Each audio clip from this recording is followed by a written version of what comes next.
ஆலய தீபம் நேயர்களுக்கு அன்பு வணக்கம். அடியேன் திருமயிலை கற்பகலட்சுமி சுரேஷ். இப்பொழுது உங்களோடு திருநீரு விபூதி அப்படின்ற ஒரு அற்புதமான கவசம் சின்னத்திற்கான மகிமையை பற்றி சொல்ல போறேன். பூதி என்றாலே அது ஒரு விதமான அனுபவம். விபூதி அப்படின்னா இன்னும் மேலான அனுபவம். அதனாலதான் அதுக்கு விபூதி. நீரு, திருநீரு தமிழ்ல ரொம்ப அழகா சொல்லுவோம். பசுவின் சாணத்தில், அதுவும் குறிப்பிட்ட நாளில் குறிப்பிட்ட பசுக்கள் அதிலிருந்து எடுக்கப்பட்ட சாணம். இந்த பசு சாணம் எப்பொழுது எப்படிப்பட்ட பசுவிலிருந்து எடுக்க வேண்டும், எந்த நட்சத்திரம் எந்த சமயத்துல அதை விபூதியா மாற்ற வேண்டும் என்பதையெல்லாம் சேக்கிழார் ரொம்ப அழகா திருத்தொண்டர் புராணத்தில் சொல்லியிருக்கின்றார். அது மாதிரி உன்னதமான திருநீரு, அதை பற்றிய பெருமையை பார்த்தீங்கன்னா சம்பந்தர் சுவாமி ரொம்ப அழகா பாடியிருக்கார். மந்திரமாவது நீரு, வானவர் மேலது நீரு, சுந்தரமாவது நீரு, துதிக்கப்படுவது நீரு, தந்திரமாவது நீரு, சமயத்தில் உள்ளது நீரு, செந்துவர்வாய் உமை பங்கன் திரு ஆலவாயான் திருநீரே. ஒரு சமயம் நம்முடைய வாரியார் சுவாமிகள் சொற்பொழிவு செய்கிறார்.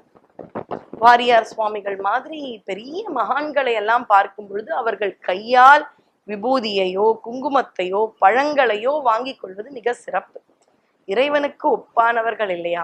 அப்படி ஒரு நாள் அவர் சொற்பொழிவு முடிச்ச உடனே அவசரமா ரயில்வே அதாவது ரயில்வே ஸ்டேஷனுக்கு போறார்.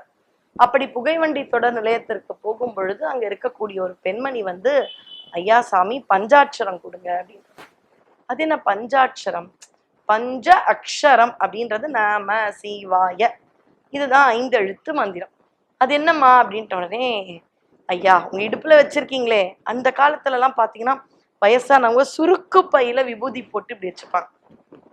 அப்படி அந்த இடத்துல வச்சிருக்கீங்களே அந்த பஞ்சாட்சரத்தை கொடுங்க அப்படின்னு சொல்றாங்க. ஓ, விபூதிக்கு தான் பஞ்சாட்சரம் நீங்க சொல்றீங்களா?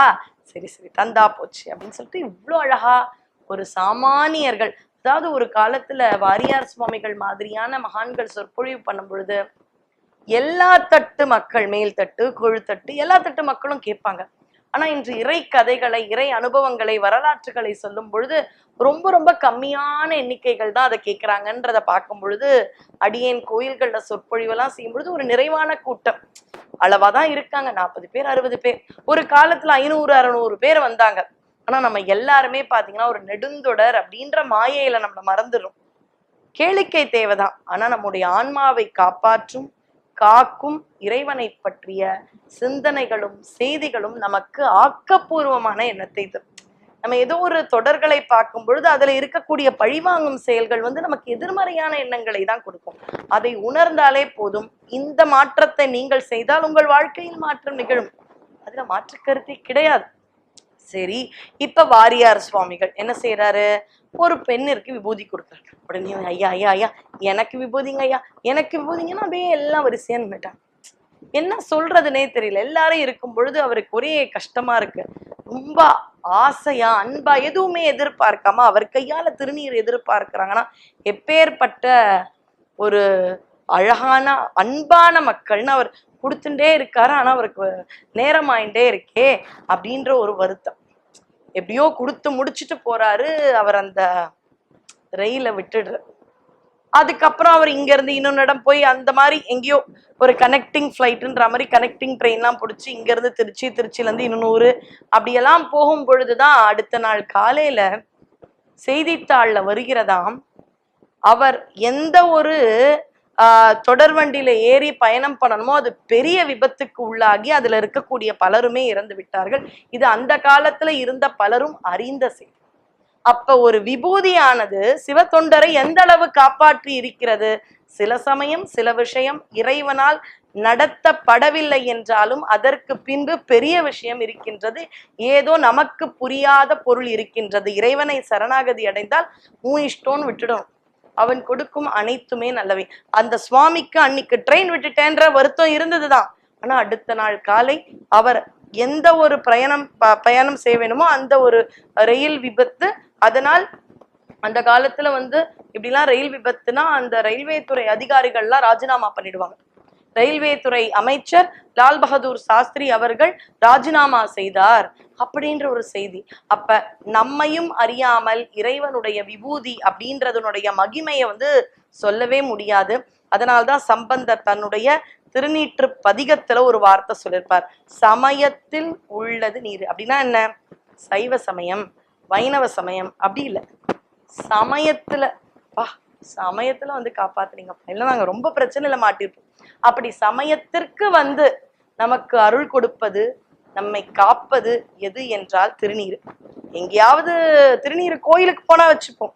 ஆனா பெரிய ஒரு உணவகத்திற்கோ அல்லது பெரிய பார்ட்டிக்கோ இல்ல பெரிய ஆட்கள் இருக்கிற ஒரு வட்டமேஜை மாநாடு இங்கெல்லாம் போகும்பொழுது விபூதியை நம்ம கட் பண்ணிடும்.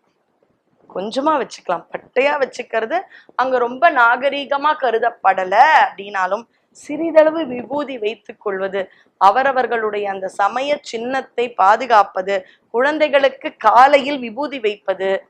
உண்மையா சொல்றேன், குழந்தைங்களை வீடு வரை நம்ம பார்த்துக்கிறோம். குழந்தைங்களை பள்ளியில விட்டுட்டோம்னா அந்த இடத்துலயும் யார் காப்பாத்துவா? கண்டிப்பாக நம்முடைய சமய சின்னங்கள் நம்மையும் அறியாமல் நம்மையையும் நம்முடைய தலைமுறையையும் கண்டிப்பாக காப்பாற்றும். அதனால அவரவர் சமயங்கள் திருமண்ணோ குங்குமமோ விபூதியோ சந்தனமோ வைத்துக் கொள்வது அவர்களுக்கான கவசம். இறைவன் நம்மோடு இருந்து நம்மை காப்பாற்றுகிறார் என்ற உணர்வை கொடுக்கும். அதனால்தான் குழந்தைகளுக்கே அதை வைக்க ஆரம்பிக்கணும். அப்பதான் அந்த குழந்தைங்க வெக்கப்படாம அவங்க வச்சுப்பாங்க. அடுத்த தலைமுறை நம்ம சொல்லி நீ விபூதி வை சொல்லலாம். ஆனா நம்ம விபூதி வைத்து பழக்கப்படுத்துகின்றோம். நாம விபூதி வச்சுக்கிறோம்னா ஒரு வயசுக்கு மேல கொஞ்ச நாள் அந்த இளமையான வயசுல அங்க விட்டா கூட அதுக்கப்புறம் நம்ம சொல்லி பண்றதை விட நம்ம செஞ்ச விஷயம் குழந்தைங்க மனசுல ஆழமா இருக்கும். அப்பா வச்சுப்பார்ல, அம்மா வச்சுப்பாங்கல்ல அப்படின்றத வச்சுப்பாங்க. அதனால இது போன்ற இந்த சமய சின்னங்களை, இந்த விபூதி மிக மிக அற்புதமான விஷயம். முருகனுடைய பன்னீர் இலை விபூதி, பழனி விபூதி, வைத்தீஸ்வரர் கோயில் சாந்துருண்டை விபூதி, இப்படி விபூதிகள் மகத்துவம் வாய்ந்தது. அதை வைக்கும் பழக்கத்தை நம்முடைய குழந்தைகளுக்கு சொல்லித் தருவோம். அவர்களை அறியாமல் இறைவன் காப்பாற்றும் அந்த சக்தியை உணர்த்துவோம். நன்றி, வணக்கம்.